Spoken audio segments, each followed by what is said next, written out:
Nakaambang tumaas ng hanggang 4 na piso ang kada litro ng diesel at mahigit 3 piso kada litro naman sa gasolina sa susunod na linggo. Dahil sa patuloy na pagtaas ng mga presyo ng mga bilihin, hiling ng ilang manggagawa na aprubahan na ang mga petisyon para sa dagdag sahod.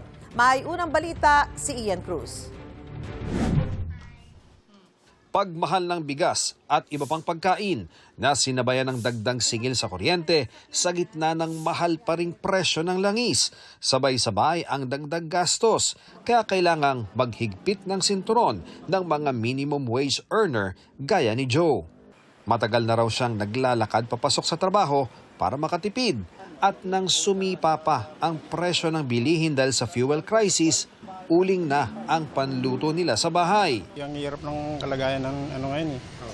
Una-una sa mga bilihin. Tapos panggastos araw-araw. Tapos pambayad ng mga billings po. Tapos yung pamasahe pa ng mga bata. Dagdag sahod din ang hiling ng minimum wage earner na si Rica. Okay po kung 500 to 800 po kung itataas. Enough na rin po siguro yun para sa mga nasa unti lang yung pamilya. July 18, 2025, ipinatupad ng 50 pesos na dagdag sa daily minimum wage ng mga manggagawa sa NCR, kaya naging 695 pesos ang arawang kita ng mga karaniwang manggagawa at 658 pesos para sa agri-workers at small retail workers. Pag-aaralan ng Regional Tripartite Wages and Productivity Board ng NCR kung sapat pa ba ang sweldo ng mga manggagawa sa rehiyon. July 18, maaari na magkaroon ng bagong wage order. And 60 days before the issuance of the wage order, meron ho yung review. Ayon sa DOLE, may 16 na petisyon para sa aumento sa sahod sa Metro Manila. Meron hong bago 1,200. Meron pong mga ibang petition ranging from 500 pesos, 800 pesos pataas. Yun po ang hinihingi.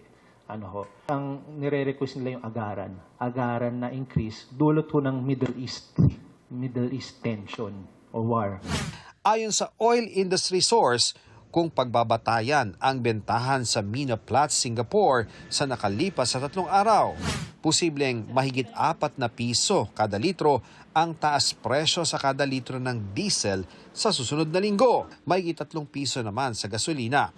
Sa taya ng Bangko Sentral ng Pilipinas, posibleng pumalo sa 5.6% hanggang 6.4% ang inflation rate o bilis ng pagmahal ng bilihin para sa Abril.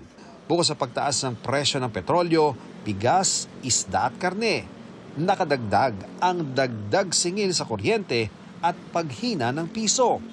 Ngayong linggo, 2 sunod na araw nagtala ng record low ang palitan ng piso kontra dolyar. Bagamat nakabawi ang piso nang magsara ang palitan sa mahigit 61 pesos and 48 centavos. Patuloy raw na minomonitor ng BSP ang mga nangyayari sa gitnang silangan. Sa kabila ng idineklarang extended ceasefire ni US President Donald Trump, pansamantalang umakyat sa mahigit $126 per barrel ang presyo ng langis sa world market batay sa global benchmark na Brent crude. Yan ang pinakamataas nitong level sa nakaraang 4 na taon. Sa gitna yan ng mga ulat na may briefing si Trump tungkol sa mga plano umano para sa posibleng military strike sa Iran. Ngayong di pa rin magkasundo ang dalawang bansa sa isyu ng nuclear program ng Iran. Wala pang komento rito ang White House. Ito ang unang balita. Ian Cruz, GMA News.